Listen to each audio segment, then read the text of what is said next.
मुझे समझ में नहीं आती भाइयों बहनों, क्या दिखाना चाहते हैं?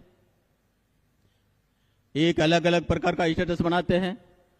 अगर हमारे देश में क्रांतिकारी वीर थे जिनके आज हमारे स्मारक लगे हैं, कालीबाई हो, नानाबाई खाट हो, उनका बलिदान व्यर्थ था क्या? उनका बलिदान देश की आजादी के लिए नहीं हुआ था? उनके मन में एक तरह से हमारे इस युवा को, इस समाज को एक अलग दिशा देने का काम कर रहे भाइयों बहनों, हमको समझना पड़ेगा भाइयों बहनों।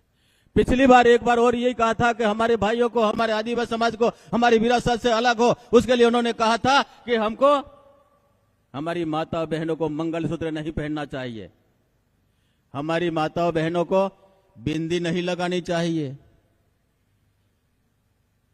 भाइयों बहनों, मैं आपसे कहना चाहता हूं, हमारा मंगलसूत्र, हमारी बिंदी और हमारा मांग हमारे सुहाग का प्रतीक है, सुहाग का प्रतीक है भाइयों बहनों। कई माताओं के गले में मंगलसूत्र होगा, वो भी नहीं पहनना चाहिए। हमारी विरासत को खत्म करने के लिए तुले हैं, हम सबको समझना पड़ेगा और समझ करके और इसको चुनौती को स्वीकार करके इसका मुकाबला करना चाहिए। समय कम है क्योंकि माननीय मुख्यमंत्री जी को आगे जाना है, अपन और भी बोलेंगे भाइयों बहनों, लेकिन इस प्रकार के लोगों से भी हमको सावधान रह करके आगे बढ़ना है, क्योंकि हमको विकास चाहिए, हमको हमारी मूलभूत सुविधा है वो हमें मिलनी चाहिए। हमारा बच्चा पढ़ लिख करके कलेक्टर बने, एसपी बने, ये मेरी मानसिकता है, हम सबकी मानसिकता बचाओ। इन हम सबको माननीय मुख्यमंत्री के नेतृत्व में हम पूरा करेंगे। आज सब लोगों ने आकर के और इतनी बड़ी संख्या में पधारे, इसके लिए आपका भी आभारी हूं। माननीय मुख्यमंत्री जी का भी स्वागत, अभिनंदन कर, जय भारत, धन्यवाद।